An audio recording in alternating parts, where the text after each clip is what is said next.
Hi everybody, welcome back to class. It's Mark.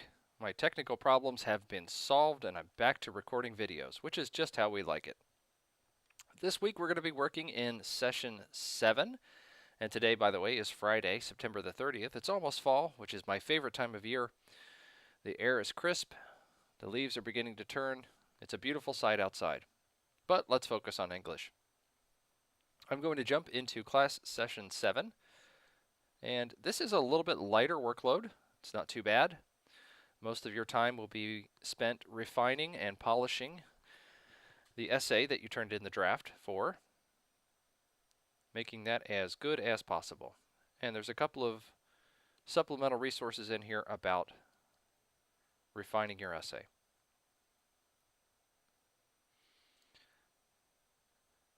As you see in learning activities, it's not too bad.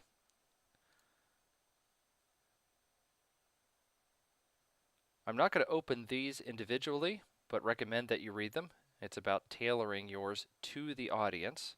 And I think everyone, by and large, has done a very good job on that. So make sure you read through those, print them off if you need them.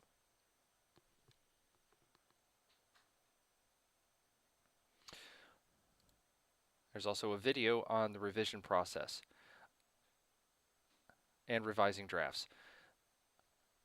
These are not listed as supplemental, although I would say within our class, we all do a pretty good job of critiquing one another's essays. And of course, you get feedback from me as well.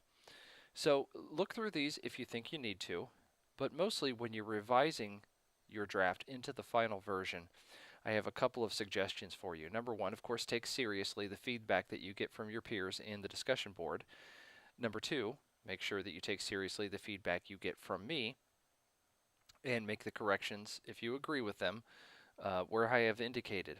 The other thing that I want you to pay attention to is make sure that before you submit your final essay that you're using the F7 key or whatever spell and grammar check that you have. Now, no one in this class is a terrible speller, but we all make typos, and when we reread what we've typed, sometimes it's hard to see. So make sure that you're using spell and grammar check. And secondly, pay careful attention to your citations. They've been pretty good overall, but could always use a little bit of improvement.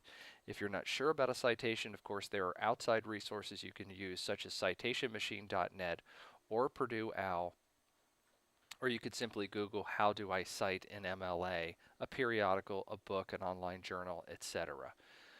Make sure that you're always indenting the second line of the citation. There's one or two students have kind of gotten that backwards where they indented the first line and not the second line. But overall, the drafts have been pretty good.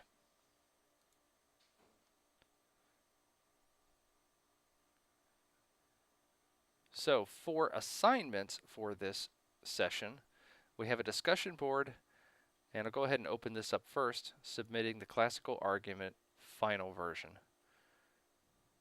Notice it's worth 150 points. The way this course is structured is that the assignments have more and more weight assigned to them the further we go. As we discussed previously, the classical argument's probably the easiest one to write because it's the most straightforward. The others can be a little abstract, but make sure that your draft is as good as possible before you turn it in. If you want to send it to me for a review before you turn it in, I welcome that. You can send it to me at mstenger and the number 1 at ivytech.edu. Now let's take a look at the discussion board. There are two parts, to the assignment as it says. And this is to consider who your audience is. And this is the audience, of course, for the classical essay. Consider, what does your audience need? What do they need to know? Why is this information important to them that they have not yet considered? What do they have? What do they want? What do they value? What is most important to them? But also, what do they not care about? What kind of organization would best help your audience understand and appreciate your topic? Not necessarily audience, but organization. Could be a formal organization, could be just people in a certain demographic. And what do you want them to think, learn, and assume about you as the writer? What impression do you want your writing or your research to convey?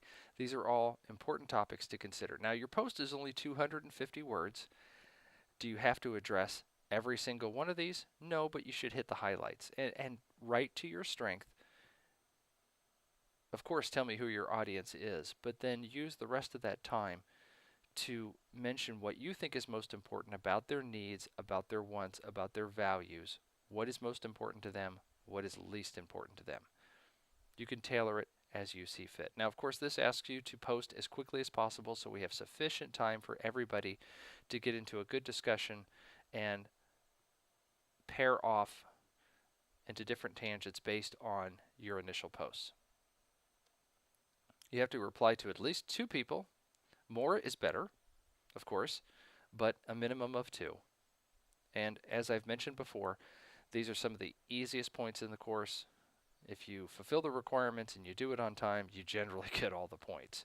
So don't leave those points laying out there. And your responses, of course, should be about 200 words. So 250 for your initial post, 200 for your responses. And that appears to be it. I want to take one last look around.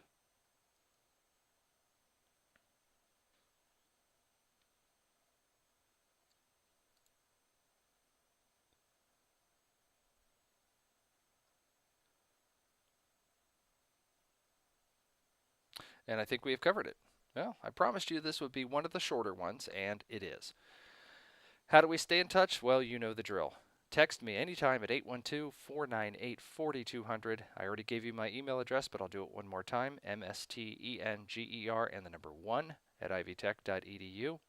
If you want to call me, it's a free call, 800-416-1747. I will start grading and responding to your final drafts as they come in. I think as of this afternoon, there might be 1 or 2 in there. I'll get to those over this weekend. That's it for this week. Hope everyone has a great week, and let's stay in touch. I'll see you around.